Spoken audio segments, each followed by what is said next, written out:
I have something extremely valuable for you today. And if you're in remote closing or you are looking to get into remote closing, I have something that is going to absolutely change the game for you. So, my name is Adnan, and I've been in remote closing for over 6 years, and I've been in sales since I was 17. Over that time, I've sold over $35 million in remote sales products, and I've grown a business from zero to $1.7 million a month. And I also took a business from zero to $200,000 a month in under 6 months. I've trained guys who are now making 50, 60, 70K a month. I've also trained guys who are sales closer to sales manager and beyond. What I want to go through today is what I noticed with a lot of people coming into different offers or different tools in remote closing. They actually don't know what product they should be selling, what offer to go on, or how to identify.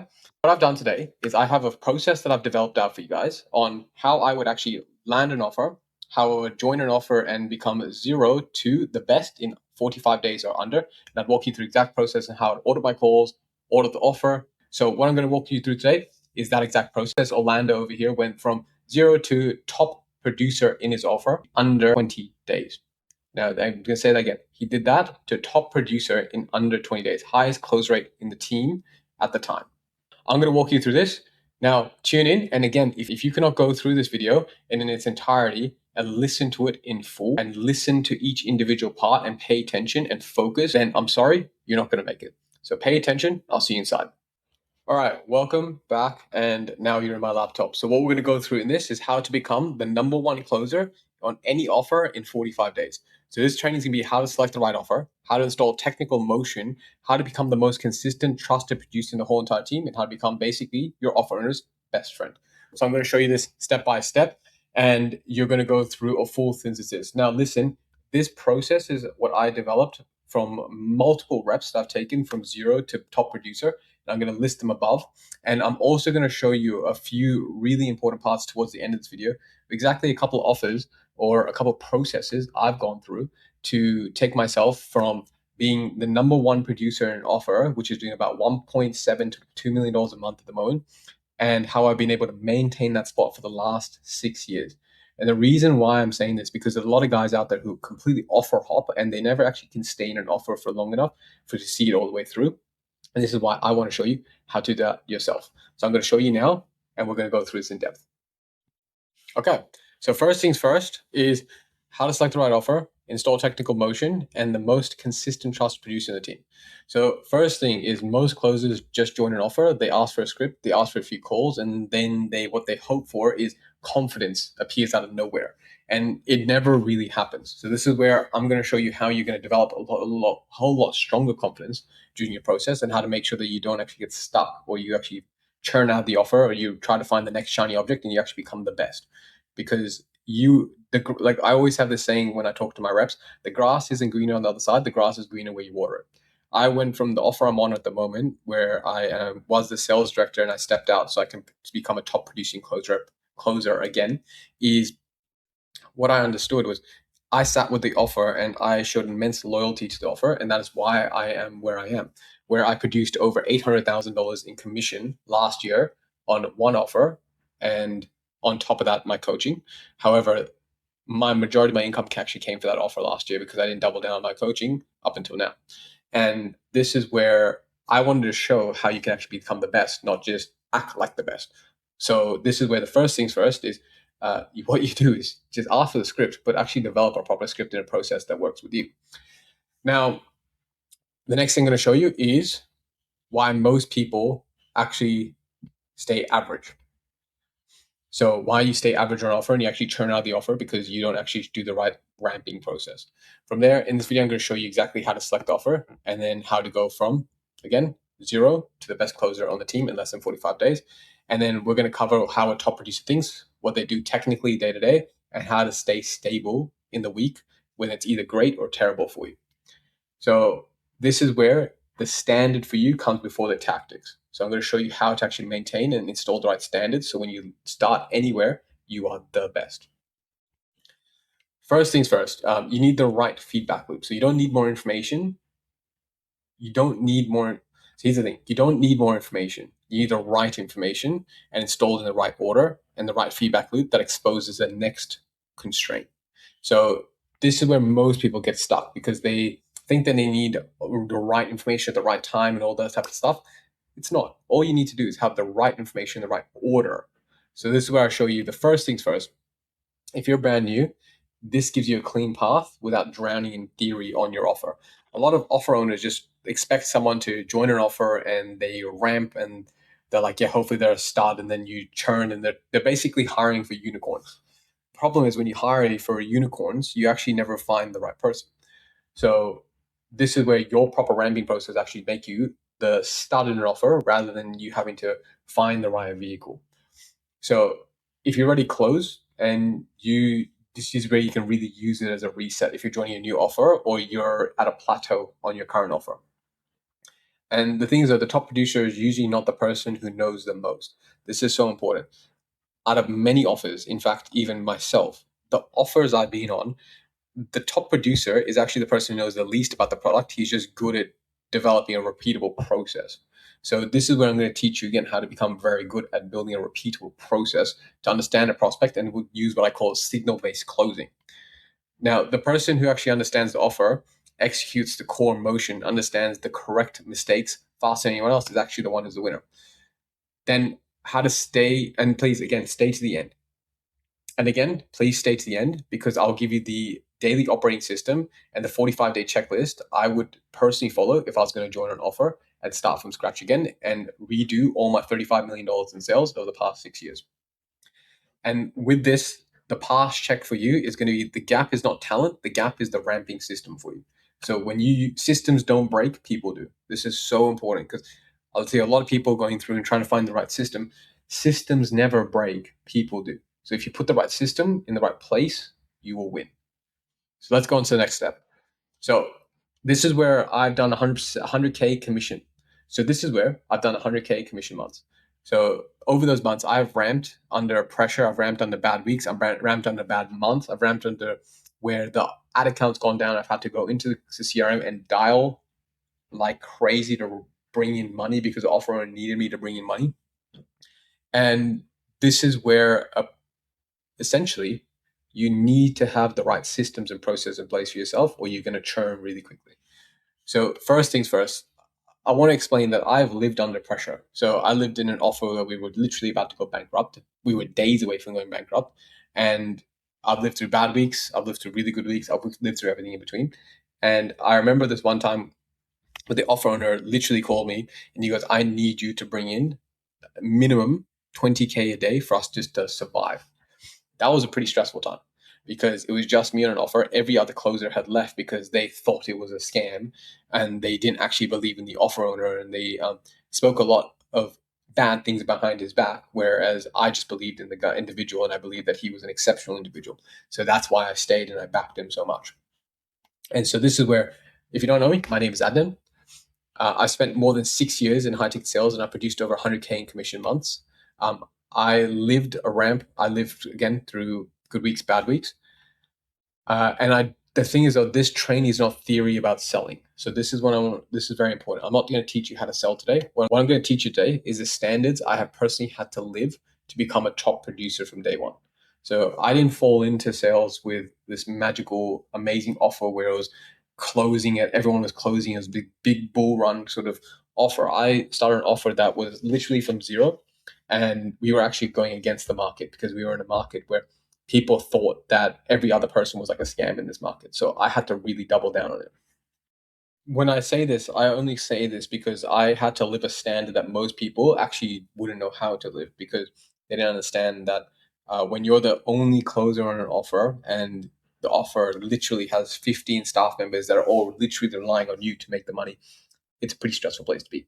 And I don't say that to show off or flex or anything like that. I say it because that's the side of remote closing that most people don't want to talk about. They don't want to talk about the fact that it's hard and you have to show up and you have to be the person who other people actually have to rely on. It's a standard that you have to hold yourself to that most people aren't willing to hold themselves to. What they would do is they just jump from offer to offer and offer hop, and they have this laundry list of offers they'll be on, but they never crack 20K a month. In fact, if you just put the right systems and processes in place, you can actually crack 20, 30, 40, 50K a month and be an absolute savage through it. So by the end of this, your pass check should know that the standard I've had to personally live in is a standard I'm going to teach you, which is where it's going to make you 100K plus a month in commission. So from here, so one thing that's really, really important is a bad offer cannot be outworked. So one thing, a bad offer cannot be outworked. So a top producer execution still requires real demand, a strong fulfillment and clean economics, enough to perform. So what I mean by this is if you don't have strong economics in an offer, if you don't have enough lead flow, if you don't have enough average order value, if you don't have a setter on your team, if you don't have those systems and processes, there's no way you're going to be able to scale. You're just going to be getting stuck in a place where you have no idea what to do, and you're going to be frustrated because you're competing against economics. So what we do first is before you try to become a top producer offer, make sure that it actually deserves your next 45 days. Now, if you haven't done any big numbers and you're new to this, then don't think that you're just going to all of a sudden magically fall into big numbers. You need to earn your right to get into that. You need to earn your right to get into that. You can't just all of a sudden magically think that you're going to make 100K a month or 40K a month or whatever by just thinking you're on the right offer or you have the right skill set. You've done a two minute course or whatever it is, and you think you're the shit. Because you ain't. If you haven't done 10K a month, then you're not shit. So this is where a great closer cannot permanently outrun weak fulfillment. You can't fix anything with no lead flow, and especially if there's nothing in the CRM that you can follow up on. You can't fix a broken payment terms, which I've heard yesterday night on an offer, and you can't fix a product. So like if you have a product that no one actually wants, for example, if you're selling against the headwind all the time in crypto, well, don't sell crypto because people think it's not worth it, those type of things. And you can only sell in a bull run, then that's it. But there are offers that are doing crypto at the moment that are doing really, really well. So again, you have to be able to be quite selective, which I'm going to show you how to be selective a little bit later. I'm going to show you how to be quite selective a little bit later. So your first job is to separate a closer problem from an offer problem. So you need to audit the offer in the right way. So what I always look for is I want evidence of demand. So I want to know how much lead flow there is. I want proof the product actually works. So I want to see testimonials and active testimonials that are recent. I kind of clean commission economics. So I want to be shown exactly how I can make 100K a month in the offer or how I can make 50K a month in the offer. Enough qualified conversations and leadership that actually understands sales motion. One of the hardest things that you're ever going to have is if you get into an offer and the offer owner treats you like shit, because it's the hardest thing to work against because they will consistently think that sales is just a whipping station of slaves rather than they treat you with respect, because sales at the end of the day is king. And if you don't treat your salesperson, if you're an offer owner watching this right now, if you don't treat your salespeople like kings, and especially if you have a good one, then that's a shame on you because you're going to cost yourself a lot more money trying to churn through unicorn closers rather than just having one stable player. Now, pick the right vehicle because before you judge how fast you can drive. So you always want to be able to figure out is the vehicle that you're in based on the economics, based on lead flow, based on the questions, which I'll show you later on how to ask the offer owner, will dictate whether it's a go or a no. So by the end of this, you do not confuse closer problems with offer problems. I see a lot of closers, they take ownership on a problem or they try to take ownership on a problem, which really isn't theirs.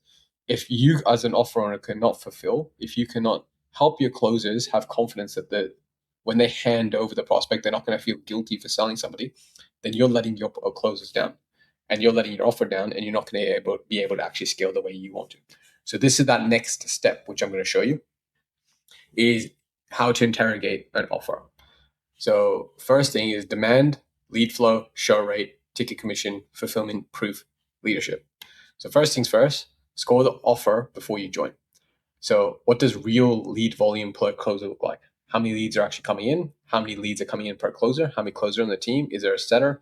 You need to audit that very in depth. So I always really want to be able to see, can I, as a closer, take between 4 and 6 calls a day between all the closers?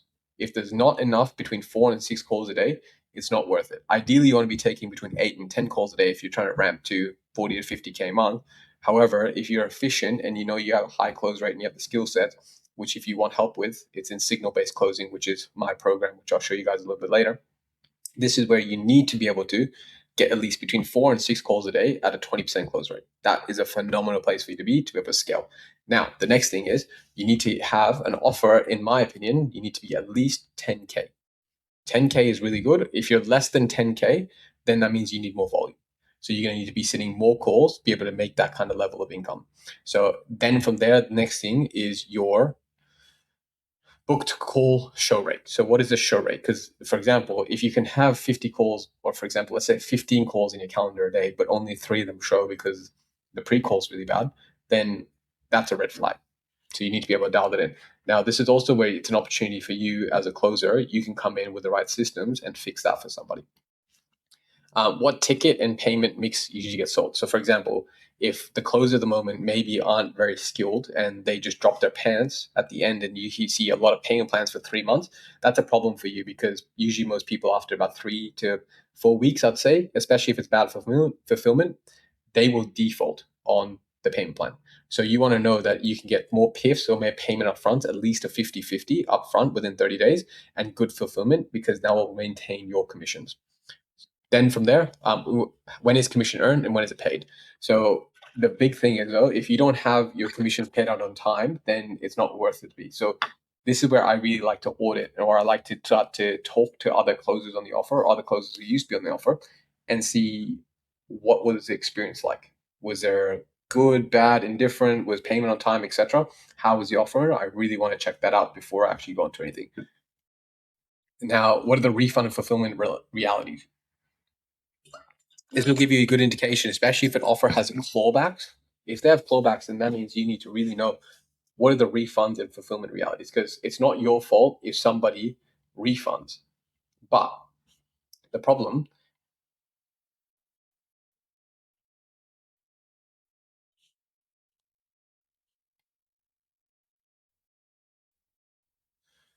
so it's not your fault if someone refunds, right? But you also want to know is what is the reason for a refund, and if you're going to be impacted on the clawback on that, you want to know why you can mitigate that yourself, or you want to know that you're going to steer away from that.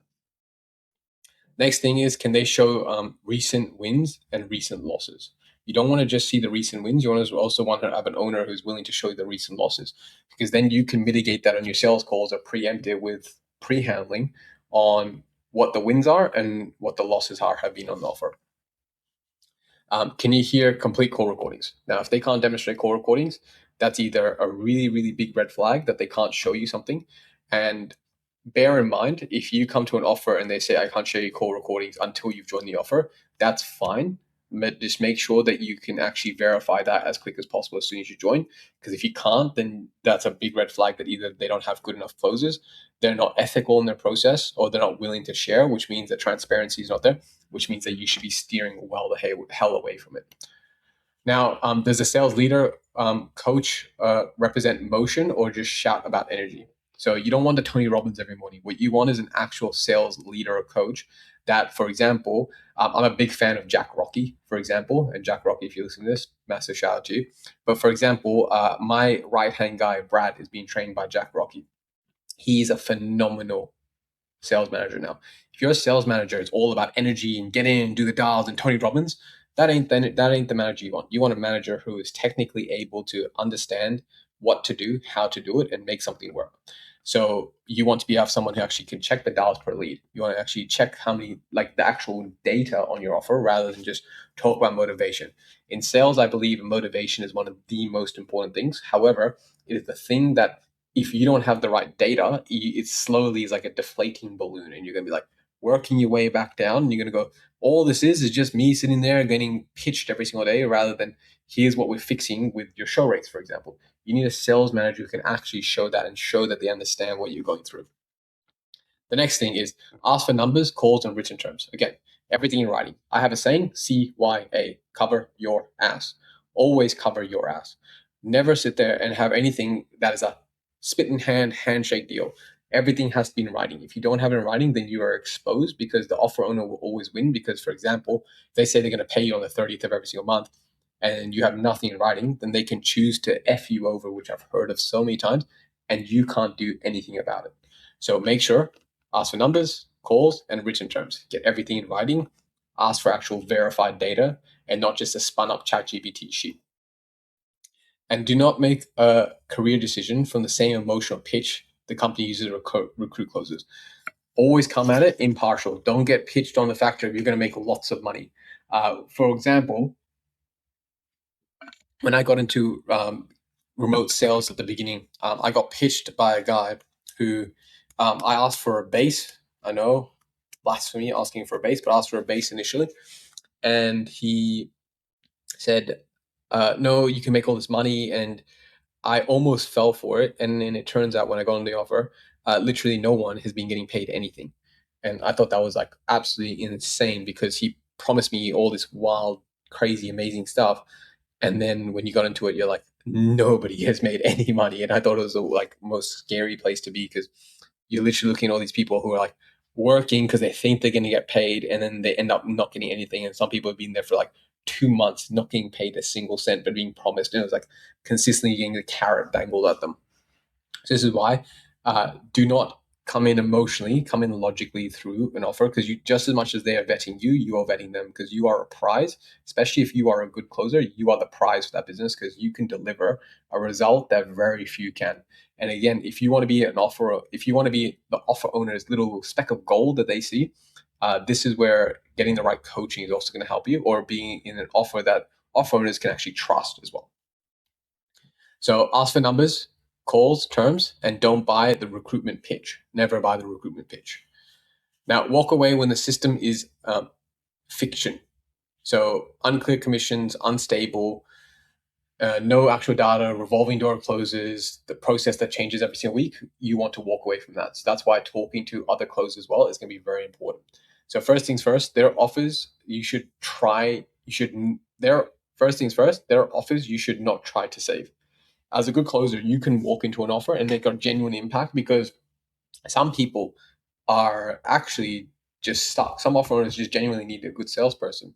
However, if you don't have like too much support or you can't get supported, it's not worth saving that offer because would they save you if you weren't stuck, or would they come to save you? If they're very self-centered, it's not worth being on it. The next thing is walk away when commission terms change, like, and it's all verbal. Fulfillment creates like again constant refunds for you. Nobody can actually show you numbers. The closer roster turns over every single month, and the founder changes the script after a bad day, or they change the decision after a bad day, or they're always like smacking the sales team for problems rather than taking ownership of the fact that they can't fulfill, for example.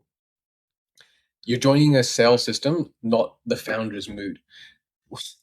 So if the founder changes his mind, or he's very high function, or they or he or she or whatever it is are very high function in the sense of they're always changing their zone or what they're thinking, or commission structure always changing, that's a big red flag. And if you can't sit there and look at the system as complete, you put yourself in a really weird spot because you're always going to be having to go with the ebbs and flows of the off owner rather than the stability of knowing that you're going to get 10 calls a day, 30% going to show up, for example. Let's say 40% going to show up, and you're going to have the consistency of seeing 4 people, you can close 2, etc. If you can't show that and you can't predictably do that, it's going to be a really tight place for you to be.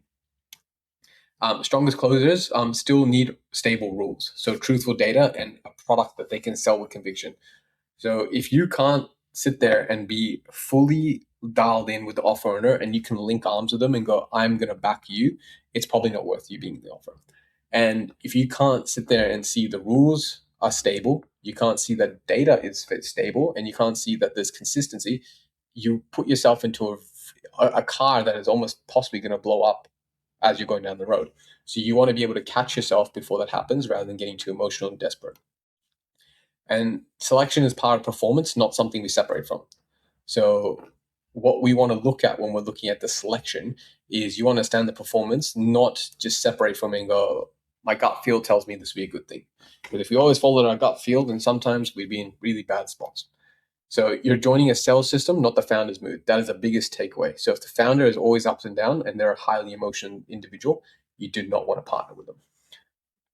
Now, become the rep that an offer can depend on.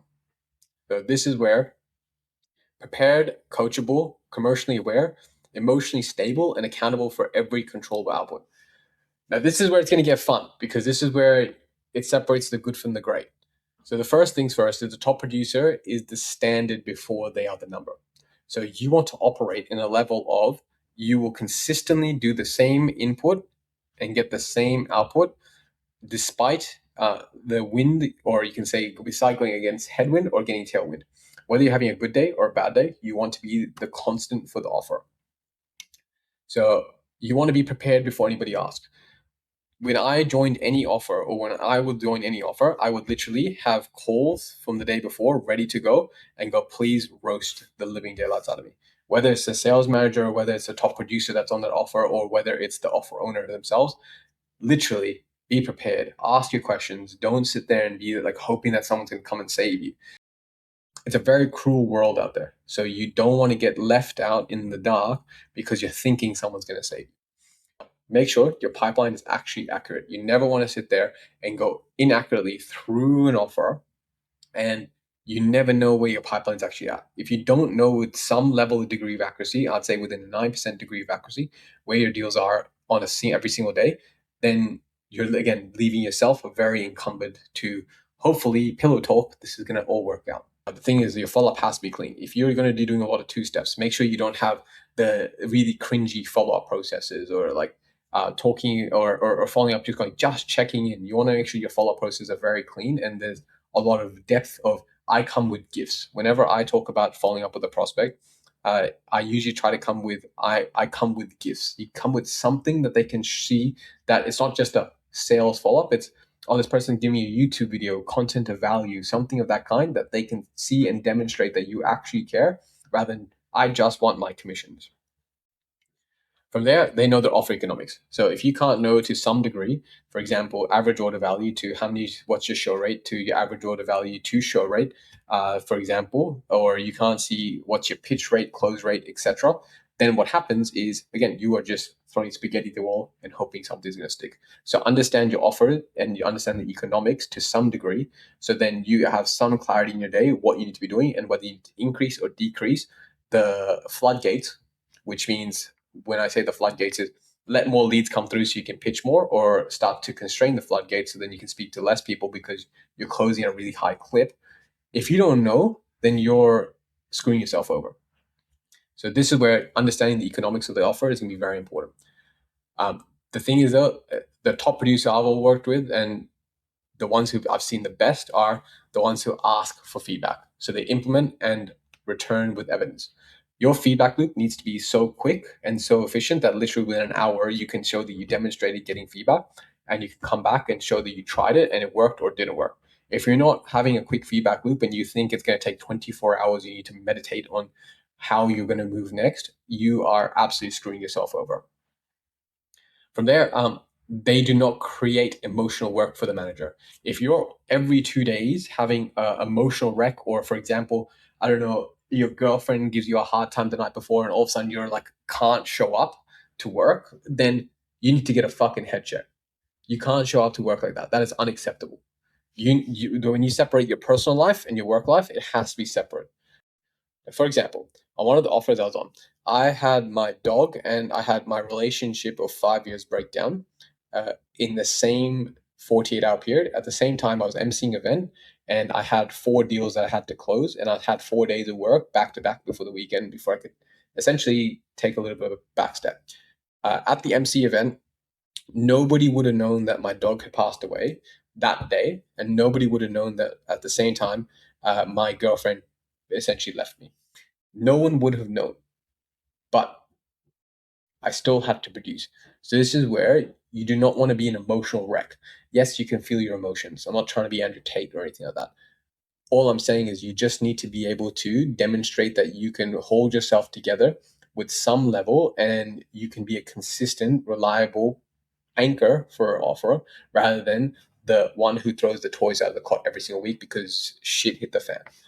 Now, on a great week, they stay disciplined. Now, this is the thing. What most closers do is on a great week, they go steak dinner, I'm going to go to the club, all that sort of stuff. The top producers I know, whether they're having a great week or a bad week, they stay consistent. They do the same things. On a Friday night, the best closer I know at the moment, on a Friday night, when he has an amazing week, he will sit down and buy himself a steak, cook himself up a steak, and watch sales training. He doesn't go partying, and he banked 15K last week in commissions. Now, the reason why he did being 15K is because he's an incredibly disciplined individual. On a terrible week, they stay visible though, they stay objective, and they stay useful. It's really easy when you're having a bad week to want to recede back and think that everyone is against you and it's not a great place and you're shit. No, what it is you need to be more visible. So you need to bring more calls in so you can quicken up the feedback loop. You need to be objective on what's going on, whether it's actually just data, whether it's lead flow. It's because sometimes it's not actually your fault if you're having a bad week, and you need to remain useful. Try to pick up where people are letting off. If another guy's closing a lot, set for him. Do something that makes you useful in the offer rather than having to churn through your own feelings and feeling like it's the world against you. Because as soon as you feel that and as soon as you get into the gap, it is the most deadly place for you to be. And you end up keep cooking yourself in your head because you think that you're not good enough. From there, the team trusts them. So to be a top producer, the team actually will trust you because your behavior does not disappear when the results change. If you cannot be someone who's a constant, then you need to work on your mindset. And as much as I love the guy, listen to something like David Goggins. Work on your mindset, because if you can't be consistent and you end up oscillating through different emotions day on day out, and you're like the weather, then you will never ever be good in sales because you cannot take on the mental pressure of being a top producer. Top producer comes a level of you need to be the constant no matter what, and you need to be the guy who delivers. If you can't deliver, then go and work for McDonald's. So a top producer is a standard before they are a number. So you have to operate and you have the mindset of a top producer before you become a top producer. So what is called act as if before you become. Finally, define it, show it, drill it, score it. So turn vague advice into actual observable behavior. One model example, one pressure drill, one proof of execution. So first things first, a standard cannot be more confident, have better energy. That is noise. The difference between signal and noise. Noise is basically like where you're going ambiguous information. What you want is signals. Signals are the thing that define who you become because they're a North Star pointing where you can actually go, I need to fix X. So for example, instead of saying have better energy on calls, have a tighter discovery and be more engaged in the first 5 minutes of the call. That is the difference between have better energy and actual what to do. That is not coachable.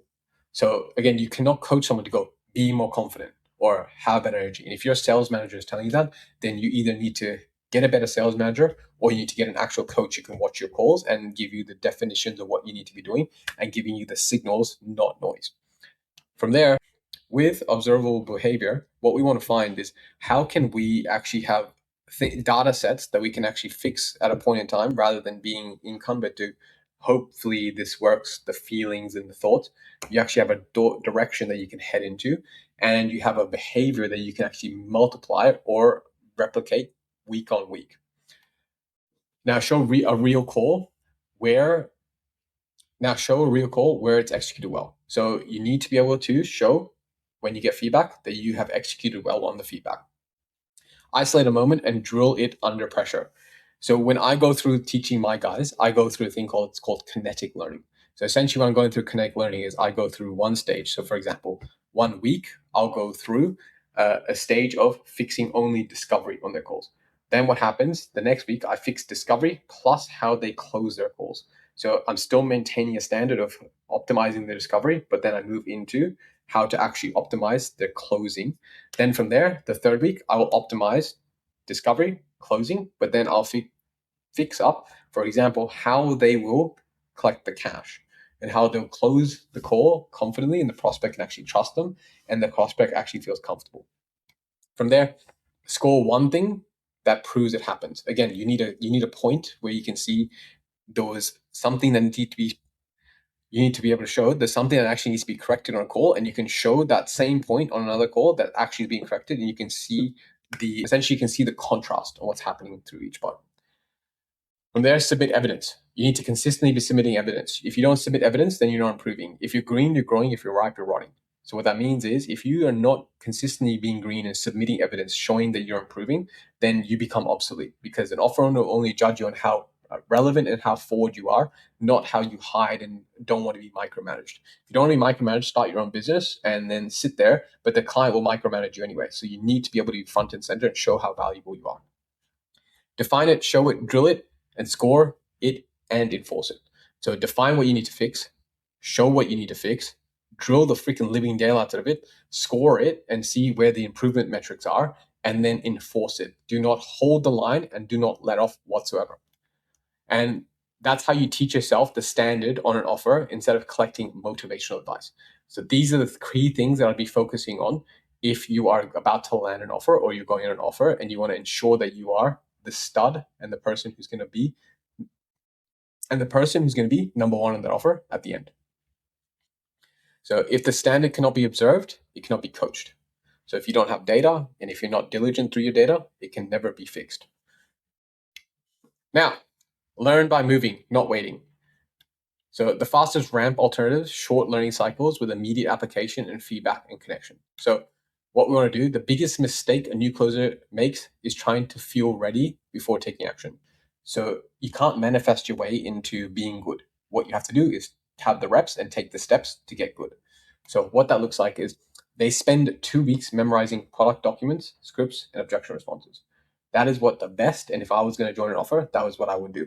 Before I join an offer or while I'm joining an offer, I would drench myself consistently in how is the product? Can I understand the product? Getting product terminology, understanding what the product is in its entirety so then you actually can explain it like you were the offer owner.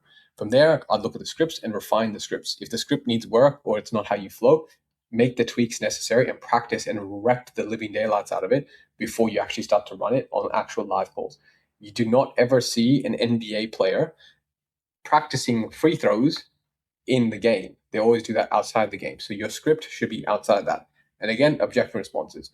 How can you know what objection is going to come up? Or you can listen to calls of other closers and see what objections come up and then either pre-handle them or know how to reply to them rather than having your pants dropped at the end of the call and you're sitting there showing price and they're fighting to get away from you because you cannot objection handle because you do not know what the hell is going on. So fix that immediately and rep the living daylights out of it. The next thing is a real prospect say something unexpected, the whole thing collapses. So you want to be able to memorize everything because if a prospect says something that you don't know what to do on the call, then you're going to get lost. So you want to be able to actually memorize it before it actually happens. Finally, kinetic learning. Again, what I explained earlier. Steps in learning will help you to be able to learn a lot of information very quickly. And I'm going to be bringing out a video on how to do kinetic learning very shortly. So please keep an eye out for that. And if you want to know about kinetic learning and you want to go deeper into kinetic learning, there's a bunch of YouTube videos on it. But also I have a specific training in the RCB training or my Sanctum training where I show you how to do kinetic learning properly. So you do not earn confidence before the reps. So you can be confident. However, until you get the right amount of reps, you can never do it. You can never bench 50-kilogram dumbbells, for example, without benching the 30s initially. So you have to do the reps to be able to gain the weight to get it. Finally, confidence is a receipt you get after enough correct reps. There's a lot of guys out there who think they're the shit because they went through a course or they went through this specific mentor. You are nobody until you can show the receipt. If you cannot show the receipt, then you have not earned the right to say anything or give any advice. Until you have that, then you have to demonstrate that you're good enough to be able to do it. If you cannot show a gold standard call, you cannot show that you have earned a commission check or that is worthy of someone paying attention to, then you have not earned your right to be in the seat giving advice. So please pay attention to that. And that is not untowards anyone else. I have a lot of love for everyone. However, you need to be able to get the receipt before and show a receipt before you actually get the confidence. So the thing, learn, apply, review, correct, repeat. That is it. That is a feedback loop that you follow through, and that will turn you into the fucking beast that I know you want to become. Now, 1 gate, 4 phases, 45 days. Let's get ramped into this. So select the offer, decode the economics, install the motion, stabilize performance, and compound the edge. First things first. Here's the entire plan. We're going to break it down step by step. First things first, before day 1, select the vehicle, confirm the offer is real. So you're going to verify and do the audit. The second thing is day 0 to 3, decode the economics. Buyer proof and understand, can you actually make the money you want to make? And if you need help with that, feel free to send me a message. I'll show you exactly how to decode this.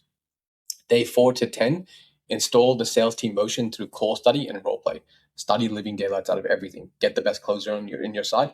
Pay them for the time because some closers, their time is very valuable. If you don't pay for their time just because you think you're bros, Some guys, they are commission only and their hour is worth a lot of money. If you're not willing to pay for that time or willing to pay for it, do not ask them. Role play, and there's a training I have on YouTube. I'll put it somewhere here where I show you how to do role plays on a call using AI, and it's completely free. Day 11 to 30 is live performance, useful volume, 1 weekly focus, ruthless feedback loop. Day 30 to 45, compound your edge, stabilize the numbers, and turn performance into trust with the offer. This is how you stabilize in your first 45 days and become the best on the offer. Then from there, now the next thing is skip a phase and the weakness appears later in the call. What happens is, as you start to get really good, you start to get weak. When you get weak, what happens is you take things for granted. When you take things for granted, what happens is you consistently start to regress. It's called atrophy. If you don't use it, you lose it. So this is where, as soon as you start to get good though, and you start to bank some checks, you start to get lazy in your process. You need to be diligent on each one of your calls and hit your process, because if you don't, then you're going to get exposed at the end of a call because you're going to get given an objection you could have actually pre-handled. So this is where weakness appears later on the call if you do not double down on what is working right now. So day 0 to 3, 4 to 10, 11 to 30, 31 to 45. This is what you go through. And if you want to go deeper on this or you want to ramp into an offer properly, feel free to shoot me an Instagram DM and I'm more than happy to help you. But we've got a lot more to go. Let's keep on going. And again, if you need to stay awake, pause this video, go get some caffeine, go get a mother or whatever, or a monster, and let's keep going. Now, do not memorize the pitch first. So understand the buyer, the problem, the promise, the mechanism, and the proof, and the real cost of inaction. You don't want to memorize the script. Script is all good. However, what you want to understand is the buyer, because if you can understand the buyer, you can sell to anybody who has that same problem. You want to understand. If you can understand a prospect, they are going to love you for it. So first things first, before I touch the script, I want 6 complete answers. Who is the buyer? What is the painful problem they're already aware of? What outcome are they buying? Why does the offer already work differently? Why does this offer work differently? What proof makes this believable? What happens if they do nothing? If you cannot answer those in actual, just plain, simple English, you're not ready to sell that offer, because you need to understand their buyer, or you need to understand the buyer. What you need to do is understand the buyer better than they know themselves. So you need to be able to understand what are these pointers and what they need to know, or what do you need to know about them to make this an absolute no-brainer call for them. And then they want to almost feel like you're in their head and you know more about them than they know about themselves. From there, you are only ready to recite. So you can only go through this process, answer every single one of those questions. And this is where also, if I have this here, I use this thing and I have a book and I write in the book and I answer these questions because I like to write, learn, or I'll get my iPad and I'll write it out. I'll get all these questions and I'll go through step by step and answer each one of these. If you don't do that, it's not going to work out, because you're going to again get an offer and the prospect's going to say something and you're going to go, I had no idea that was a thing or why people say that. And then you leave yourself exposed. The worst part about sales is you leaving yourself exposed, because you have egg on your face. The call recording gets sent around and the offer owner looks at it going like, how could you not know that? And then you make yourself look like an idiot because you're not doing the right things at the right time. A closer who understands the economics and emotion, you can adapt. Most people who are script reading robots, what happens is as soon as something goes off the script, what they do is they go, oh shit, what do I say? What do I do? And nothing changes. What you need to be able to do is understand the economics and the emotion of your prospects, because if you understand those two things, then you can answer the question properly and then you can negotiate better as well. And the closer who memorizes words, you fall apart way quicker as soon as the conversation moves off scripts. You need to be adaptable and you need to be able to hold a conversation together and know you can move down the line without the prospect seeing that you're like a feather in the wind, essentially. So master economics, master emotion before the words. You need to be able to understand your buyer, understand who they are, understand and be curious about them. If you don't know what someone is, Google it, spend some time Googling it. If you don't know what a specific profession is, Google them, understand the nuances, understand specific terminology. If you can be the person who's a chameleon on a sales call, you will make way more than anyone else who can't. Now, compress the offer into one page. This is the fun part. So avatar, pain, desire, state, unique mechanism, proof, price, common fears, decision path. Let's dive in. So create a one-page offer spine. At the top, write down the avatar, the painful current states they're going through, so who they are. Now, the next thing under that, write the desired state and the unique mechanism that the closers that under that, write the desired state and the unique mechanism that closes the gap for them. So understand what is a thing that's unique that will solve the problem for the prospect that they can understand from you. From there, add the strongest proof, the price, the common fears, and the decision path. So understand the proof. How I like to show how I understand proof is I get testimonials and I say specific names. So for example, in the middle of a call, when someone starts speaking, I go, yeah, Mr. Prospect, you actually remind me a lot of Luke. He actually came to us with very similar background. He was actually on the tools, or he was in blue collar work, and he was transitioning off, and he found it really difficult to transition off initially because he didn't know what to do.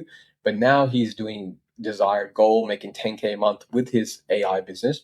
And the reason why he's been able to do that is because he understood it was really tough at the beginning, especially having a single daughter. And so understand the testimonial so then you can speak to them and go, that's why you remind me a lot of him, because he said exactly the same thing. It's almost like deja vu. So understand the common fears. So someone who's like a single dad, for example, or if you don't know what the fears that it would be, step in the shoes of a single dad and understand what they're actually feeling. Then explain the whole offer out loud without looking at a page. You need to be able to have one-liner elevator pitch that you can show and go, I understand what you're feeling at every single point with no issues whatsoever. The final thing is, if you cannot clearly explain in 2 minutes what the offer is, then you need to do homework and you need to revise that.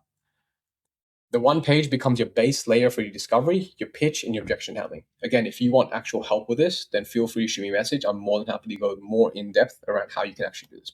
So if you cannot compress it, you do not understand it. You need to be able to be almost as good as the offer owner at explaining the offer in order to be the top producer. All right. Next thing, study the best 5 calls. So find the repeatable decision top performers make across the prospects, not their jokes, accent, or charisma. So what you want to do is look at the top 5 calls. The top 5 calls are the best closer in the offer. And the first thing you want to do is ask for the best calls and get preferably across different objections and buy types. Don't just ask for the same type. Make sure you get a myriad of different ones. And if you don't have access to these calls, then harass the closer. Now, again, for example, I always get people asking for my call recordings when they join an offer. That is almost IP for the top closer. So if you're asking a closer and they're not really willing to share that with you, some of them aren't, right? It's just a fact. So be willing to even pay a little bit to say, can I review your calls, and then exchange, because that's their time, that's their craft. They spent thousands of dollars probably watching calls, losing money, them getting very good at their skill set in order for you to be able to watch a call. So some of them might actually not want to share that with you. So be willing to front with your wallet a little bit and show that you're willing to pay to get the help, and they will respect you a whole lot more, and they'll actually be willing to help you. Now, don't copy the closer's personality. This is so important. Watch a lot of closers come into an offer and they try to be like the top producer and say things like the top producer. Don't do that. Be you. Just take the parts that you like. Think of it like a melting pot and start taking out things that you really enjoy. Study their decisions. Watch how they operate in a call. Watch how they say things at the beginning. Watch how they say things at the end. Observe those behaviors, because it helps you to understand what's working and what's not. Where do they slow down? For example, where do they expand pain, or where do they ask questions to expand more pain, or what do they say to a specific avatar on pain or how they're feeling about things? Where do they challenge the prospect the most? When do you see them actually really like hooking their teeth into the prospect, when the prospect's maybe pulling back on them? Those type of things. Understand that. What evidence they use, testimonials, case studies, how do they share the screen, what do they share the screen with, etc. How do they ask for the business? How do they close the deal? What process do they use? What type of language? How do they help the prospects feel comfortable? Your job is to reverse engineer that motion beneath the performance. So understand, break down the system, reverse engineer the system of that closer, and then become the system, not the charisma, not the ego, none of that. Just become that system. Now, if the library has if the offer has no call library, sit with the founder or the top closer and build on. Again, be willing to use your own dollars to sit with the top closer. The founder, 100% will be happy to sit down with you, especially if you're asking the right questions and you're showing it's going to be worth their time. This is the fastest source of offer specific truth. So if you can show this and demonstrate it, then they will absolutely love you. Now, listen for decisions, what they ask, why, and what changes next. So this is how you're going to know you're going to get a pass check. Now, the first thing is discovery, pitch, close.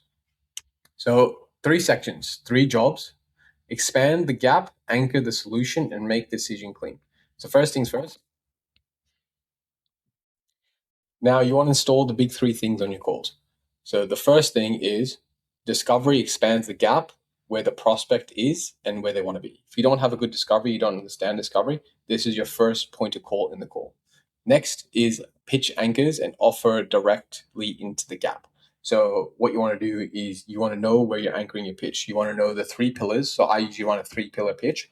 However, each pillar is directly solving a direct problem that the prospect would be feeling as a blanket or as a specific. So what I mean by a blanket is it's a generic problem that almost everyone on the call would feel, or a very specific thing that that avatar would feel based on what you know about the avatar. From there, the close turns belief into a clean decision. So now you need to become very, very efficient at actually helping someone to feel comfortable to make a decision. Now, what I know about people as a whole is a person who is not confident in themselves will not make a decision. So you need to help someone feel 100% confident in themselves for them to make a decision. My goal on a call is not to help the prospect actually buy, it's to help them feel like the best version of themselves and the most empowered version of themselves by the end of the call, so they can actually make a clean decision and they feel 100% confident in their ability. Someone who's confident in their own abilities will make a better and cleaner decision than anyone else who isn't. So this is your responsibility. Not to say you need to become Tony Robbins, but you need to empower that prospect to feel comfortable with handing over 10, 20, even $30,000 with you on one call. The final thing is, or not the final thing, there's a couple others, but many bad core reviews get lost in 20 tiny details. The thing that most people do is you're not focusing on one thing at a time. You're breaking things down to so many details that you get lost in what you need to fix. Again, signal versus noise. Fix one thing at a time and then improve on that before you start to make changes. If you do it any other way, you're basically drinking from the fire hose and you end up cooking your head the whole time. And then that's what leads to overwhelm on any closing deal that you do. Final, if you want to ask one question first, where did the motion actually break? So ask one question at a time during your call. If you didn't close the deal, where did the emotion actually break? You need to have consistent motion in a call. And if the motion breaks, that means there was a signal that something stopped. And that is where you need to find out what happened. So I reverse engineer that, which again, I'll show you a bit later. If discovery is weak, the pitch feels generic. That's very important. If your discovery is weak, can't personalize the problem awareness, etc., to the prospect, which means that the pitch feels generic, which means the prospect feels like there's not enough urgency to make a change or not enough bespokeness to make a change. If the pitch is weak, the objections multiply. If your pitch is weak and it doesn't solve the problems, then you're going to get a lot of objections. So you need to verify whether it's discovery or pitch. And if the close is weak, convinced prospect still does not move. So your close can be the thing that unravels everything. You can have the cleanest process, but if you do not know how to ask for money, then you will unravel many calls and you will not know why. So this is where you need to audit each one of those one at a time and see what actually is happening on your calls. So every lost call breaks into one of the big 3. So understand the big 3, understand which one it is and which one you need to fix immediately. So now let's make the problem significant and expensive. Surface and current state, desired state, failed attempts, emotional cost, business cost, and urgency. So first things first, in discovery, stop collecting facts and start building contrast. I always want to find contrast on a call rather than building a fact. The other thing is I want to understand what is actually happening right now for the prospect, what should be happening for them, and what do they want to be happening, what have they already tried, what has cost them in money, time, confidence, or momentum, why does that need to change now? A beginner rushes because they're excited to pitch. So with the best closers I know, they are incredibly slow to get to the pitch. They take their time and they listen for the right things before they get to a pitch, because if they don't, then they end up actually stuck at the end. So they are actually gathering data and information almost like a lawyer is gathering evidence during the discovery process before they pitch, because then they know as soon as they hit the pitch, the prospect is locked in. A top closer can sit in the problem without sounding manipulative. So the best closers I know can actually sit with a problem without sounding like they're almost like spider walking on the prospect. The biggest hack I can give you, anybody, if you want to sit in problem long enough, is if you have a problem yourself, solve your own problems first before you can solve a prospect. If you can't solve your own problems and you consistently wallow in significance of your own problems and you can't solve your own shit, then you're going to end up in the shit yourself. And the final thing is, make it specific enough that the prospect can finally see the real cost of staying where they are. Cost of inaction is the most important part of your call, I believe, in order to get a deal done. If you can screw up a whole call, but if you actually get the true cost of inaction, a prospect will adjust in their seat and they're going to go, fuck, he's right. I need to make a change now. So no gap, no sale, no specificity, no conviction. If you got no gap, you're not going to get a sale. You have no specificity, you have no conviction. That means you can't solve a prospect's direct problem, which means that they end up feeling generic. Generic never sells. No one wants to buy generic. Everyone wants to buy the thing that's personalized for them. I'd much rather buy the suit that is custom made to me than the one off the rack. That is what your prospect wants, and you need to make it feel that way for them. Only pitch what discovery earned. Map each part of the mechanism to a problem, and then prospect personally admit it. So first things first, your pitch is not a product tour. It's not a features and benefits tour. Please, for the love of God, never do that. Again, if I hear another features and benefits sell, I'll kill myself. It's a bridge from their pains to the prospect gives you to the mechanism that solves them. You want to act as the bridge. You want it to be the thing that ties over. You want to basically show them the steps, then literally walk each brick in front of them and show them how each brick is going to help them get to where they want to go. Next thing is you want to use their language. So use the language they gave you. If they said they're feeling possibly a bit sad or they're feeling like they were miserable, you want to use that language with them and you want to use it so then it feels familiar. Anything that feels familiar feels safe. If they said consistency is an issue, show how the offer creates consistency. For example, a lot of offers solve that problem. If confidence is an issue, show them how they're actually going to get confidence and from support. People like to feel supported. So show them how you can actually support them on your calls rather than them feeling like they're going into the void again and essentially they feel stuck. If time is the issue, show the shortest credible path. So show them that this is going to be straightforward and there's a system that they can follow, they can literally install and they can get the desired result without having time as going to be a barrier for them.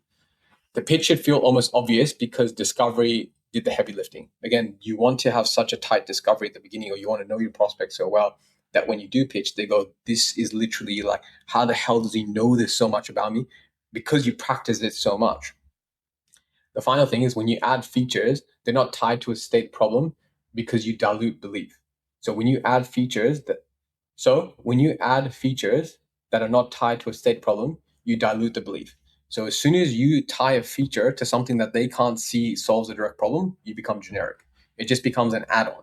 It's like, for example, having someone who's looking for a convertible car, but they want a hard top, not a soft top. And you go, yeah, this also has an option to have soft top. And then they go, well, he clearly didn't listen to me. So you want to be able to show the features that actually fix the problem, not dilute the problems and not dilute the belief that you can actually get them where they want to go. Because as soon as they feel like, I don't need that, then they start to go, maybe I should look somewhere else because they have something that I don't need. You want to show that every single thing that you're talking about on your call is directly relevant to your prospect. So personalization is relevance. Don't use extras. If you can make it personalized for that prospect, then you have relevance for the prospect. Answer the business without wobbling. No one likes the wobbles. So confirm the fit, prescribe the path, state the investment, pause and handle only the real objection. So the first thing you want to look at is at the close, confirm the fit. Do you feel like this can actually work for you? Yes. Why? Prescribe. I feel like this is the best thing for you based on what you've told me because of X, Y, and Z. State the investment and then stop talking. Most people sometimes talk about don't talk or don't drop price and then go quiet. I believe it's incredibly valuable, especially when you allow the prospect to think through their feelings and understand it, because then they come to you and they feel like there's enough space. I believe in psychological safety for the prospect. And if you're going to pitch and then start talking very quickly through them, it doesn't provide psychological safety for the prospect. Now, the next thing, do not stack bonuses because silent makes you uncomfortable. So don't start stacking stuff. We can do payment plans at the end. And if you talk about price, you want to basically show you can sit in silence, because an expert can sit in silence and understand and be comfortable with silence. A beginner can't.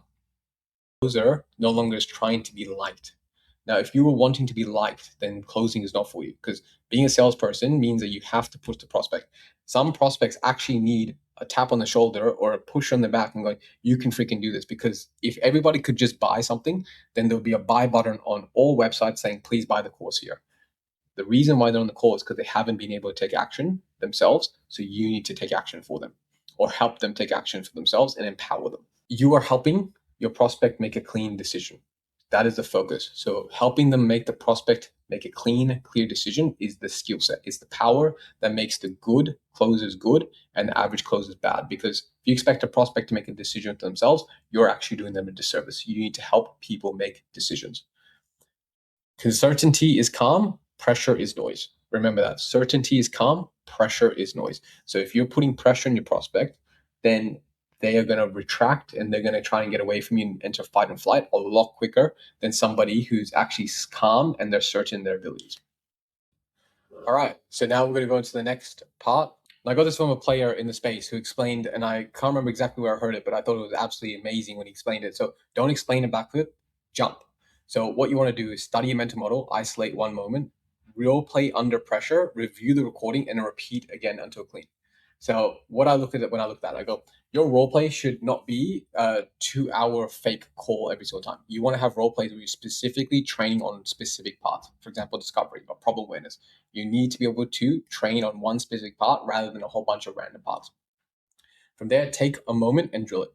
Literally drill it. If you want to focus on consequence, drill the living daylights out of consequence, not just drill a whole call and then make the call feel really nice and fluffy and you're role playing with someone who goes, dude, you're such a weapon. No, you want to role play with someone who's actually going to critique you and know that they're going to make you feel like absolute shit, because that was what makes you great. Run the price reveal 10 times. Now, I don't know how many times I have to tell anybody this, but it's going to be repeated until it's a brain tattoo. Run the price reveal many times. Drop the price. Be okay with talking about the price. Say the number. It's 100K, it's 100K, it's 100K, it's 100K. The investment for this is 100K. Keep saying it until you become comfortable with that number. Run the transition from discovery to pitch 10 times as well. Make sure you run that discovery.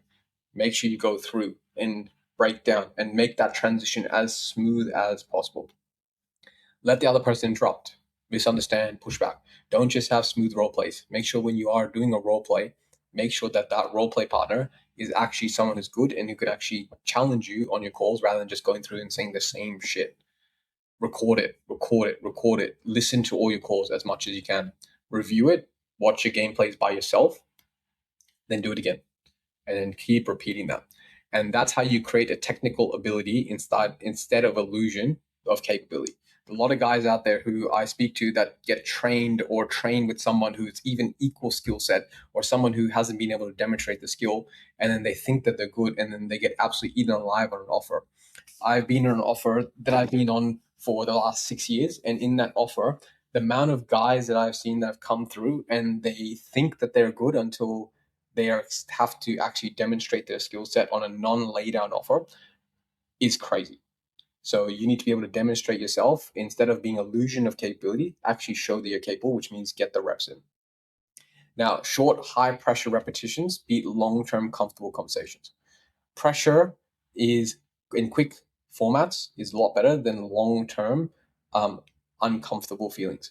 If you do long-term uncomfortable feelings of like going through a call and role playing a whole call, what happens is you actually develop really unhealthy habits rather than short bursts of really, really hard parts in a call that you can develop from. There's a saying, and it's a Spartan saying, you bleed more in training, so you bleed less in war. This is exactly what you want to do. You want to have hard, high pressure repetitions during your role plays with someone who's actually good rather than someone who's just going to make you feel nice and fluffy and you're like slam dunking on kindergartners while playing basketball or something like that. You don't want that feeling. So model, drill, pressure, review, repeat. So this is what I want to do. So pre-read, intent, live role play, calibration. That's that process. Now on to the next. Volume creates the feedback data. Preparation matters, but only live conversations reveal the actual constraint in motion. So first things first, once the minimum viable motion is installed, you need to live volume. So once you understand how your process works, you're able to explain your offer correctly, you're able to go through that process. Now, what you need to do is you need to live in the volume. You need to get as much volume.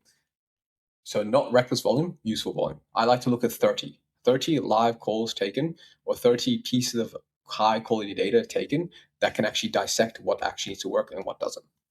From there, before each call, know the prospect, the likely problem, and your focus. Go through the form, listen to the setup call, really study that. Don't study it to find the objections, you study it just to understand the person. From there, after each call, log what happened while it's fresh. Don't try to dopamine dump and go through TikTok or anything. Literally sit down, watch that call, get the fathom, and understand what actually happened, or get your call reviewed as fast as possible. The goal is not have to the goal is not to have the perfect first week. If you are aiming to have a perfect first week, then you're actually possibly doing yourself a disservice by putting yourself under too much pressure.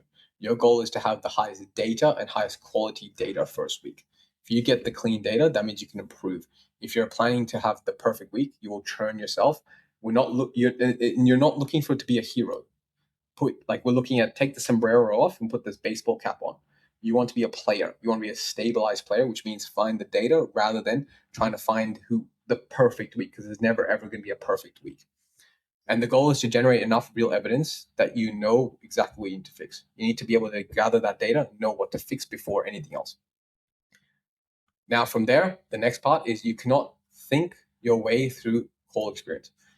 You cannot theorize your way through this. You need to actually live it. So that's why role plays and reps and call reviews are so important. And then from there, the market has to show you where the system breaks. On calls, the only way you can actually know what works and what doesn't is you get role plays, but then take the role play and get the feedback and put into a real call. And if things work or don't work, then you know where you need to fix and you know where your kinetic learning needs to start. From there, you cannot think your way into a call experience. So you need to be able to demonstrate the result over long periods of time. Fix one thing, measure daily. So this is where 1 week, for example, week 1, maintain discovery. Week 2, maintain discovery, fix pitch. Week 3, sustain both and tighten the close. This is where do not change your entire personality after your first call. What you want to do is pick one focus for the week and measure daily. This is where you go through that kinetic learning process. So maybe the focus is staying in discovery until the cost of an action is specific. For example, that's one of the examples I actually did for a rep the other day. Next week, maintain while tightening the pitch. So maybe the focus is staying in discovery until the cost of an action is specific. So understanding what the prospect actually needs on the call rather than just trying to replicate it. Next week, maintain while tightening pitch. Maintain discovery and then tighten pitch after. Sustain both while cleaning up the close.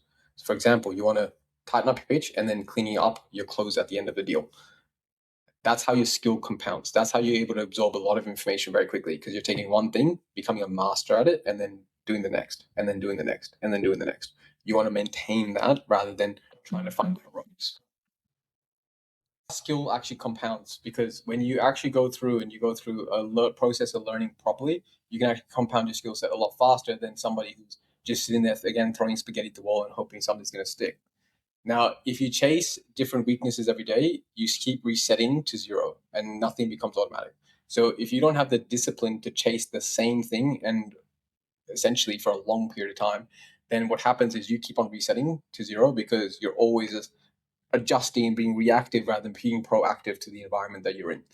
So focus compounds, random feedback, consistent resets. It's like the person who always goes through different things. Like they go through and try to learn high ticket sales. Then they try to learn how to build out an agency. Then they learn how to do crypto trading. And then they learn how to do Forex trading. It's like learn one thing and be exceptionally good at it. From there, 15 notes makes you worse. So developing a rep cannot run a live conversation without carrying 15 new rules in the working memory. Then you end up cooking your head. So if your manager gives you 15 notes, ask which one change would produce the biggest lift for you, rather than you trying to sit there and figure out what's going to be the best thing. Fix one of the key things, the lowest hanging fruit, and use that rather than trying to fix everything all at once. The developing brain cannot run a dynamic conversation without monitoring 15 new sets of rules. fix one thing. I'm going to say this again and again and again in different ways. Fix one thing, not try to fix multiple things. That creates hesitation, robotic pacing, and missed cues.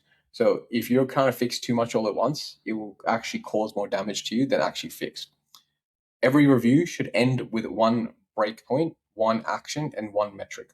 So every core review you do should end with one thing that didn't work, one action you're going to take to fix it, and one metric you need to fix to show improvement, whether it's going to be a close rate, show rate, etc. Where did the call break? You always got to ask yourself that question. At what point did the call break? You get an objection, reverse engineer all the way until the point that you see where the conversation broke down. What will you do differently? And understand and clearly articulate what would you actually do differently, rather than articulate in some weird fashion and going, I'm gonna go and watch 16 videos about something. It's like, no, what will you actually do to create a meaningful change for your next call? How will we know it improved? So again, data. What data can you show to demonstrate this will be improved? Now, this is all stuff that you might be checking out now and going, this is all too hard. If you cannot do this, then you will never make cleanly 50K a month, ever. And what level of clarity creates the movement? What level of clarity can you put in your calls to help a prospect create movement in that conversation to take them to the next step of transacting and doing business with you? So one breakpoint, one live action, one metric. Build 4 feedback loops through your process. So specific vocal review, peer, direct peer, specific review, peer directed examples, self audits, and live team diagnostics. So use 4 feedback loops. This is what makes someone great.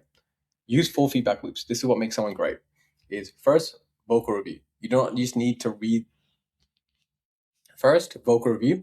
You don't just read what your tone or that your tone was weak. You need to hear the exact moment. You need to actually audit and see at what point did your tone actually become weak. Second, directed peer review. Listen to the top performer execute that exact same moment in one of their calls or in a role play and memorize that process. Memorize the system, not the person. From there, self-audit. Submit calls that prove whether you used weekly focus. On top of that, submit your calls. If you're not getting a coach and you're not having someone actively coach you right now, or outside coaching to get yourself better or more advanced coaching, then you know where to find me. There's a link below and you're more than welcome to join our Sanctum program, and that will break down a lot. Also, if you haven't seen it yet, there's also a mini training, which is somewhere on this page where you're more than welcome to go through after you finish this video. 4, live diagnosis. So review important moments with the team and commit to the next action. If you are not willing to get your calls audited in a group format, then you will, again, forever be shit. Written notes alone are too abstract. You can't have written notes. You can't just write some notes down and then stick it and then hopefully it's going to come back and you'll remember it. You need to be able to actually action the steps and show demonstration through it. The final one is a rep needs to hear, compare, practice, and follow through. You need to go through these 4 points or you will, again, go through this feedback loop of being shit. You're not be sure what you need to fix, why you need to fix it. This will put you in a consistent merry-go-round of shit rather than actually you fixing the right things at the right time. Hear it, see it, submit it, correct it. That is your fastest feedback loop to become the best in 45 days. Finally, do not panic before deals mature. Early close rate ignores the time it takes for leads to enter, progress, reach, and expected decision date. So if you don't know time to close and you don't know what the average time to close is, you might actually be playing your head and you might be playing in your own head thinking that you should be better than you actually are. So a new closer can do the right things and still have 0 closes in the first stretch because the pipeline has not been matured. If your pipeline usually takes 5 days to mature or a deal takes 5 days to close because there's a few steps through, then you need to be able to know what happens at each one of those stages rather than getting your head going, I'm expecting 1 call closes, when in reality, you can't 1 call close this deal. So you need to be able to actually know, again, the data of how long it actually takes. That's why knowing the other metrics of other closes to get an average is the most important thing. That does not mean the result does not matter. So just because something takes longer does not mean you don't track the result as well. From there, it means you judge the right thing at the right time. If it usually takes 5 days to close a deal and you do not close the deal on the 5th day, then you need to understand why or where the ball is possibly being dropped. If it usually takes 24 hours to close a deal, then you need to understand why you're not doing it. Again, get the data, be clear about it. Early on, Judge preparation, call volume, show quality, discovery depth, pitch alignment, offers made, and follow up. Your data shows you everything, and it's like painting the red seas, and you'll be able to see right through what actually needs to get fixed. Judge close rate once enough opportunities have reached a level of decision point. If it usually takes, for example, one call close and you get 30 calls, then understand based on those 30 calls, your close rate is 25%. You should be closing at X, right? If you don't know that data, you're going to be finding yourself oscillating between I think I am doing okay, I think I'm not doing okay, and you're going to be judging based on emotions, not your own clean data. So firing your confidence at week 2 because cash has not landed is as irrational as harvesting the day after planting. So you need to be able to maintain your own confidence, maintain your stoicism and your poise as you're going through it. If cash has not landed, do not undo everything and start searching for a new offer. Just know what areas you need to fix. Get again proper coaching. Talk to your offer owner. Talk to your sales manager. Understand what actually needs to be fixed rather than you being reactive to the moments. So judge inputs early, judge outputs when they are actually due. If they're not due yet, then don't wait for a seed to germinate and be sitting there overwatering it. Focus on the inputs, then the outputs follow through only when they are due. If it takes, I'm going to repeat it, if it takes 24 hours to close a deal, or it takes a one call close to close a deal, and you're not one call closing, then that's when you start to fix things. If it takes 5 days to close a deal and you're on day 4, wait until day 5 to actually understand what they need to fix. Measure future cash before it arrives. Deal value multiplied by honest probability creates a forward-looking signal while close rate is still lagging. I'm going to explain this a lot deeper. So build a weighted forecast. Understand what is your forecast based on every real probability, multiply the deal value by an honest probability based on where the process is. So $10,000 at 20% is $2,000 weighted forecast. This is not fantasy revenue. This is actual revenue. It's a signal, and a healthy growing forecast tells you the motion is creating future outcomes. So what you want to do is an empty forecast tells you something is broken before the final close rate metric code catches up. So the model here is deal value, X probability, weighted forecast. So you want to know exactly what your deal value is, and you understand what you need to fix before it actually happens. So your deal value, X probability, equals weighted forecast. So deal value, probability of closing is the possibility of where your pipeline is actually at. To track the drivers, not your mood. Calls taken, quality conversations, offers, follow up, weighted forecast, cash collected, and current weekly focus. Your scoreboard should be separate leading and lagging indicators. Leading indicators are actions and moments that you can change today. Calls taken, quality conversations, follow up completed, or weekly skill metric. Collected cash and close rate lag behind. When you only stare at cash, you react emotionally. If you're always staring at only how much cash you collected, you're going to absolutely cook your head because I've seen so many closers as they're going through it. They've had one bad week, but then all of a sudden they have a $200,000 week because all their deals banked up and then they all fall in the same time. This is where if you're only staring at cash, you will become emotional. And the thing is, though, as soon as you become emotional, you become irrational. So when you track the drivers, know which lever to pull. So you need to know which lever you need to pull rather than tracking just only one metric. Because if you only track one metric, you can be tracking a broken metric. The scoreboard is there to tell you the truth on the days confidence is not. So on the days you do not have confidence, it's so easy to go back and look at your scoreboard and go, well, really, over the last 3 days, maybe you haven't made as much money as you thought you'd make, but you've only pitched 2 actual real offers. So you know that based on your close rate, you actually really need to be pitching 4 quality offers to be able to get 1 close at a 25% close rate. So you need to be able to actually get a clear metric of what you're actually tracking rather than getting in your head. The worst place to be is in your head, and get out of your head and into the data.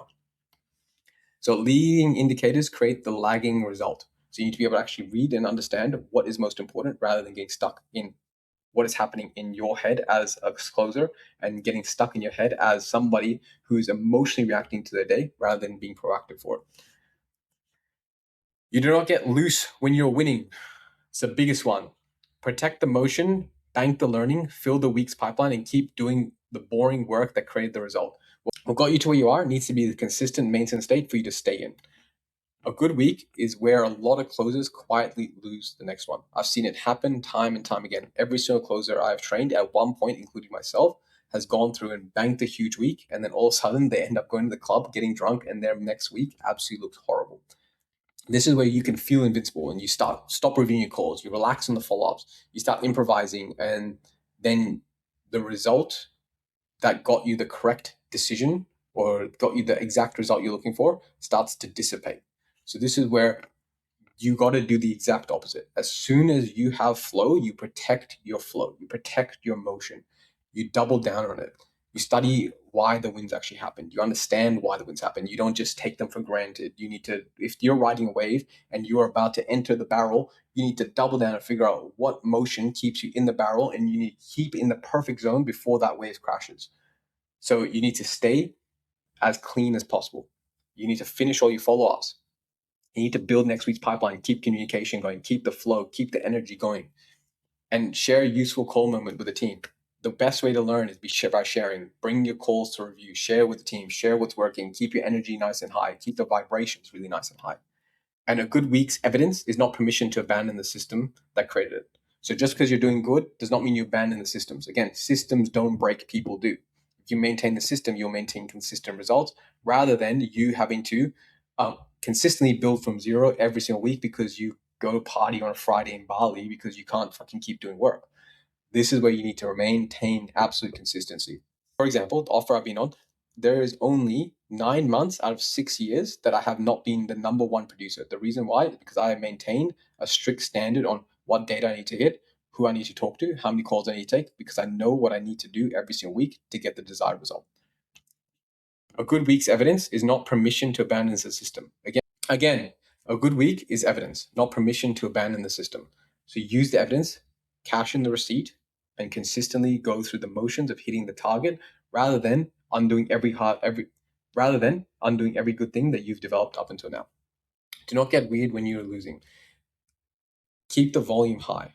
A lot of closers, as they get the wobblies, what they do is they end up getting in their heads and they try to retract and they try to isolate themselves from being embarrassed or not feeling as good, or maybe their ego's been hurt. It's completely normal. It's a completely normal thing. We've all been through it. However, being in a place where when you're not winning, you want to naturally pull back because you think that it's unsafe. In fact, the best closers are the ones who move forward when things don't go well. They move forward, they get the calls reviewed, they ask for help, they actually front up to their problems rather than retract to it. And you need to communicate the truth. If you're not feeling right in the head, talk to your sales manager, talk to your offer owner. Do not go to them complaining, explain to them what you're feeling and what you've tried to do to fix it, and then move forward from there based on, again, data and actual signals. So on a bad week, do not rewrite the whole script. Do not blame the leads. Do not disappear from the manager. Do not start showing up late to calls. Do not show up late to your morning meetings. Whatever it is, be as present and as disciplined as you were before. You need to stabilize. That's your first thing. Stabilize as quick as possible. Get yourself grounded. Then from there, did the controllable input stay intact? That's a question you always got to ask. Did you do the same thing you did when you were winning? If not, go back to when you're winning and do the same inputs. Did your pipeline mature? Is your pipeline full or not? Repeating, are you getting the same objection and you're not tracking it? Are you getting the same problem on all calls because you're not pre-handling properly? Submit calls, get your calls reviewed. If you're not getting your calls reviewed, if you're not getting your emotions tracked, anyone who's a high performer gets tracked and measured impeccably because they need to know what's working and what's not. Find the breakpoint. Understand what's breaking and what's not. Drill it. Keep going through the training. Keep the volume useful. Make sure you keep the volume high. Complete the follow-ups. If you say you're going to do something on a call, complete the follow-ups. Follow up all your prospects. Drill back in your pipeline. Communicate the forecast honestly. If you're behind forecast, don't over project yourself. Give a real forecast because then you're going to get your confidence back up and then you're not going to be seen as unreliable. Bad results require better diagnosis.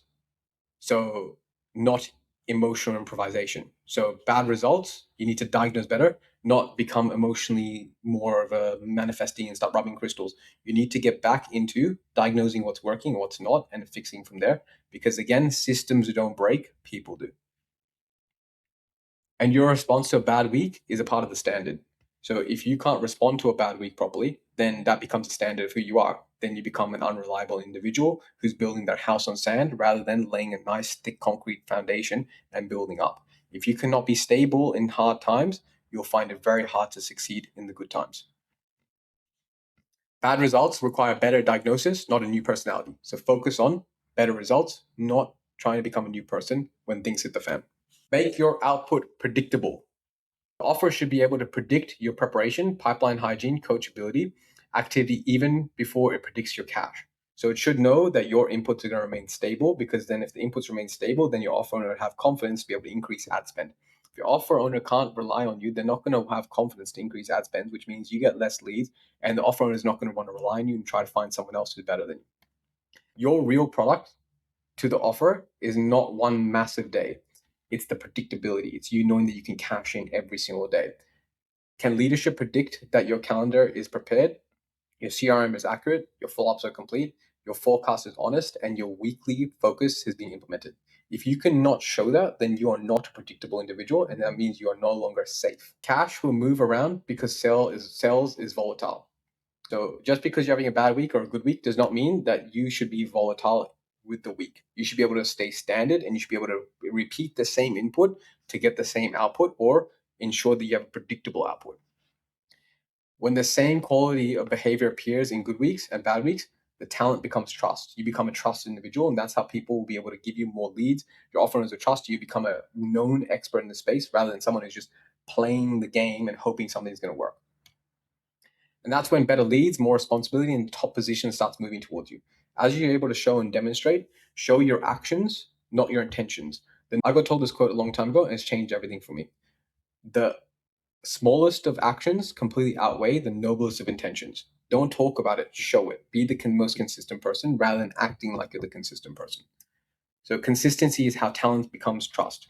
Become consistent and you'll be more trusted. Stop collecting comebacks. Mind the repeated objections, find the belief behind the words, and fix the earliest point in your calls. You need to be able to be an expert pre-handler. Every single best closer I worked with, they know how to pre-handle an objection before it actually comes up. So by now, you have enough calls. You're starting to get better, and you're starting to have enough of a rhythm. So now you need to build an objection lab. So group objections that you hear all the time, not like hypothetical ones. You need to find actual real objections that consistently come in, and you need to get ones and bank them up. What you do from there is ask what belief sits underneath, and where earlier in the call could you have created more clarity or pre-handled it. From there, in that moment, clarify the objection, isolate whether it's a real issue, reframe only the evidence, and return to the decision. So from there, you need to be able to pre-handle the objections and then help them return to a clean decision-making process, because an objection is only a concern, or it's only somebody who's trying to back away from something because they're trying to avoid something. So you want to help them face the problem rather than regress from it. From there, the best objection handling happens often. It's actually 20 minutes before the objection actually happens. All the calls are reviewed between 10 and 20 minutes. It's called signal-based closing, is where I usually see majority of my closes. They actually had the objection. It was a small signal, it was a drop in certainty, or the person got short on the words. Something happened at the beginning that actually caused the objection to germinate at the end of the call when they drop price. Your job as an expert closer and a lead closer is to find that out before it actually happens. Clarify, isolate, reframe, decide. That is the objection process that you need to follow. Clarify the objection, isolate its actual objection, reframe that, and then help them make a clean decision. Know which zone you're in. So cross performance with coachability, escalator, incubation, and liability or churn. So use the performance metric. So what you need to do is use the performance matrix on yourself. If results are rising and you are coachable, you are the escalator. Keep your motion stable. What that means is if you are consistently moving up in your inputs and your outputs, and you're actually doing good quality work, then you need to keep on the escalator and keep moving up. If results are not there, but you're technically competent and improving, you are in what's called incubation. Keep the volume and let the pipeline start to mature and start to get more volume behind you, because then the only thing that will save you right now is getting more volume and getting your skill set dialed in. If the result exists, but you refuse process, then you're a liability.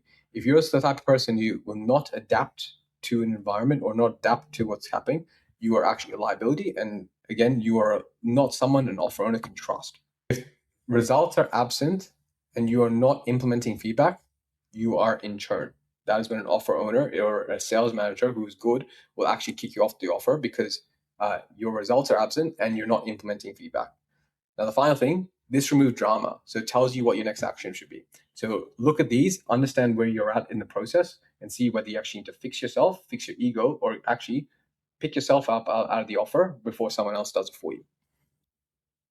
Results plus coachability determines your next move. So what results you're getting plus how coachable you through it will determine where you should actually move next. Now become boringly consistent. Stabilize the trailing trend, protect your core motion, and improve constraint without creating new volatility. The first thing and the final phase is not about finding the secret closing line. What it is you going through and becoming boringly consistent. You almost want to get to a point where your offer owner, when you close a deal, doesn't celebrate you. They go, of course he freaking did it. Of course, like he just delivers. You are the deliverer. You are the person who can sit there and just every single day drink your cup of coffee and just be the person who does the work.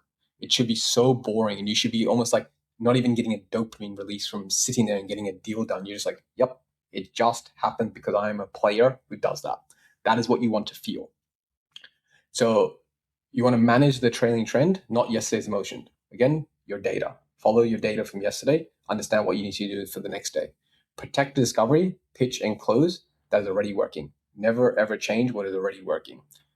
Improve one constraint at a time. If something is not working, you want to fix that thing at one at a time. You can only fix one thing at a time, truly. Keep your follow-up clean. Follow-up is the biggest. Follow-up, keep your follow-up clean. Follow-up is the most important thing in any of your calls. If you cannot show that you are following up and you cannot get that done, the best closers I know, the most elite closers I know, actually have the thickest follow-up pipelines because they're able to keep a relationship going rather than churning and burning. If you're expecting to churn and burn, you will never become elite because majority of money is actually made in a follow-up. Keep your forecast honest. If you cannot be honest during your forecast, then what happens is you end up giving false numbers, and again, you cannot show you're reliable.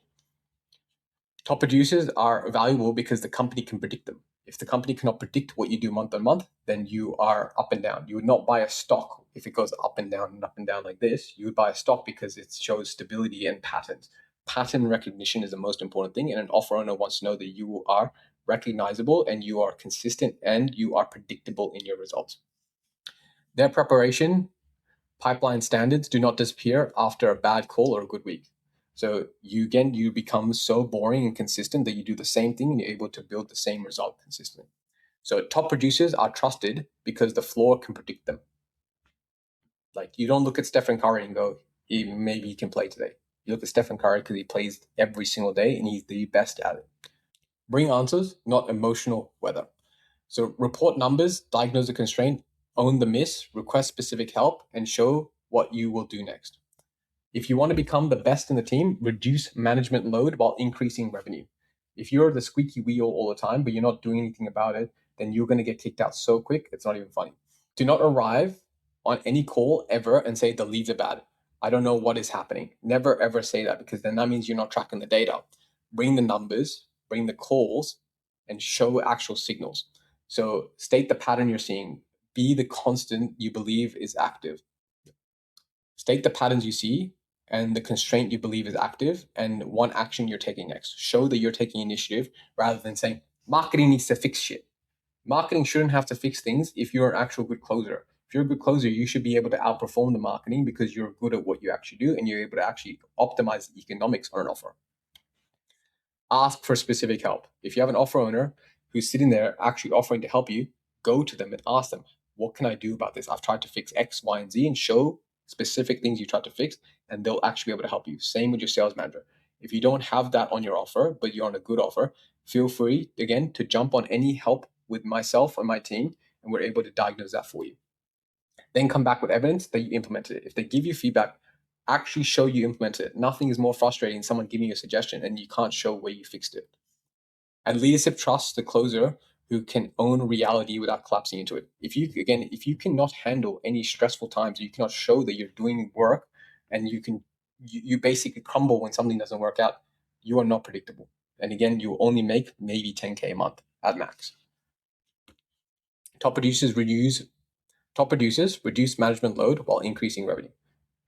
Be the person who can have agency and resourcefulness rather than being stuck in a loop and trying to figure out where someone's going to save them. Run the same system every day.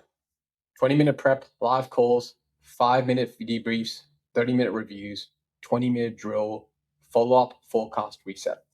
Here's a daily system that you should follow as you're becoming the best in the team. Spend 20 minutes reviewing the offer spine, the prospects, your weekly focus. Make sure you focus on those data and those numbers specifically. Take the live calls, actually show up to your calls and do the very best. Leave everything out on the pitch. Never leave anything on a call. Objection handle until your eyes are bloody bleeding. Do not leave anything out. Then from there, use 5 minutes after every important call to mark up the breakpoint and the next step. Understand what broke in your call, mark it up, go for your next call. Complete 30-minute call review and 20-minute drills on the weakest moment in all your calls and find the median point. Find where things are breaking the most and then average out what is actually happening and then fix that point. Finish every follow-up. Follow-up, follow-up, follow-up. Be consistent in your follow-up because prospects are sitting there ready to buy. It's just that it might not be the buying window. You just got to get them in the window. But if you're consistently front of mind, you will win. Update the CRM and update the CRM and weighted forecast honestly. So be honest about what you're actually predicting. Choose tomorrow's first action before you log off. Always write down, get your pen out and write the one thing you're fixing tomorrow, because if you know what you're fixing, you're able to go with clarity into the day. The system is simple on purpose. Make it ridiculously simple for yourself. Don't make it complex. Don't try to get any AI systems in place or anything. Pen and paper, Excel spreadsheet makes life a lot easier. And consistency removes the need to feel motivated. If you're always needing to feel motivated or you need like a white monster to be in order to feel good, you will never be a predictable player. People will not want to talk to you. And again, you're always that hype beast rather than someone who's just a stable player and people can rely on. Consistency removes the need to feel motivated. So get rid of that. Be a consistent player rather than a motivating player. Non-negotiables. Now, if you made it up until now, I just want to say congratulations and massive kudos to you. You have demonstrated that you can sit down for an extended period of time and absorb information very quickly, but also you can actually follow through on what you say you're going to do. So you are my kind of person.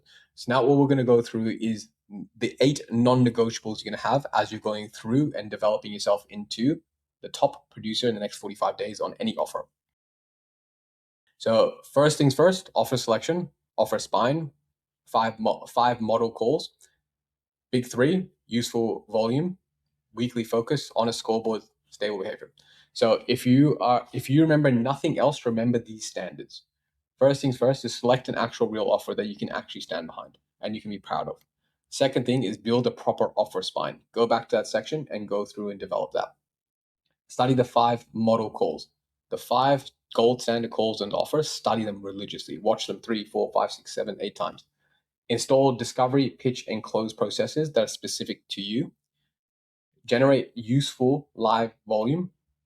Hold 1 weekly focus at any single point in time. Run the feedback loops. Keep an honest scoreboard of where you're at.